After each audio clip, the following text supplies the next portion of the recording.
เอาตามกันก็ลุยต่อขามของเชื้อราห้องมาหนึ่งเดี๋ยวจะเสียนให้พี่น้องเว้นเอาอาชีพทางน่ะเสีย เทียบเลยละ หลายมันก็คือเก่า เอาน้อยก็ เท่า ถือ แค่เดียวก็เอาเนี่ย เดี๋ยวเราฮะ เท่าแค่เดียวก็เอา สุดยอดเลย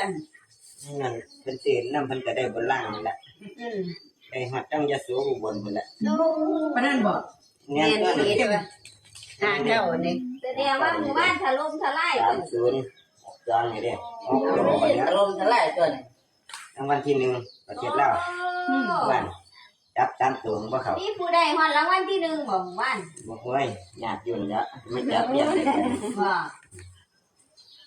มื้อนี้วันที่5เนาะ วันที่5หมู่บ้านเสี้ยนรุ่นกับเขาก้อนนี่กับเขาเนาะเสี้ยนรุ่นกลับมาแล้วเด้อพี่น้องเด้อนี่ตามต่อรุ่น กลับมาจากหน้าต่างแล้ว ตะกี้ใจอยู่หน้าปั่นหุ่นเว้ยนี่เฮ็ดอีกแน่นอนนี่ พี่น้องไอ้ที่ไปเห็นน้อเห็นคนนี้สอบไป เดิน ห ไป น้า ได้ จอ เสีย เพิ่น 468 ให้ตัวไปวัดตัวนี้ไหม เป็นเบิ่งผู้โตบ่เตี้ยน ได้เหมือนน่ะแต่ว่านี่แหละมัด มาคิดสิสีมาแน่นอนเนาะเตี้ยน ที่ไรเปอร์เซ็นต์ นั่นเรียนเส้นรุ่นมี4มี6คือกันกับพศเด้เนี่ยนะ จริงกับ6นี่แหละ ทำไปเรียนไป เอามาเด่นจับตัวบนตัวนี้คิดว่าเป็นล่างตัวนี้ที่เป็นบนนี่ขาดออกมาเส้นที่มันใจอยากได้ค่าเดียวคือ4หั่นละ ได้ค่าเดียวคือ4เห็นบ่ แม่น แต่ว่าเส้นรุ่นนี้ตัวจงไว้ถ่ายมันออกที่เด้อ06อ่ะ ยืนที่นี่ลายมา เด้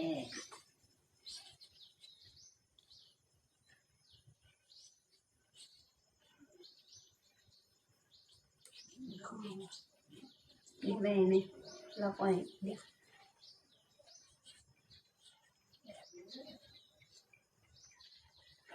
กันนี้เป็นนับว่าจะเป็นบน8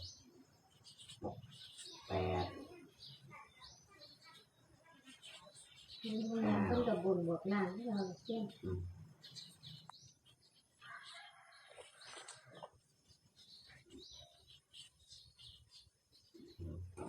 4 5 6 7 8 9 จะนั่ง 10 คิดค่ะ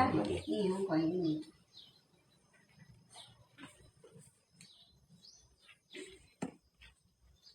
จ่าเดี๋ยวไปจ่าตีเด้อมึง เจาะสี ขาเดียว เจาะ4นี่เข้าขาเดียวว่าซั่นเสี้ยนว่าพี่น้อง เอาขาเดียวนี่นะ 4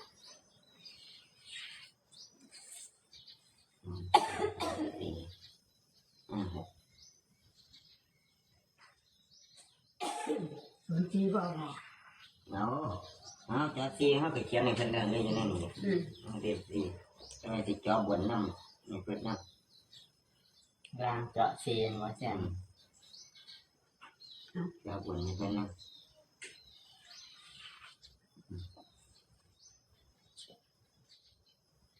จ่าสุดติดมันอยู่ใน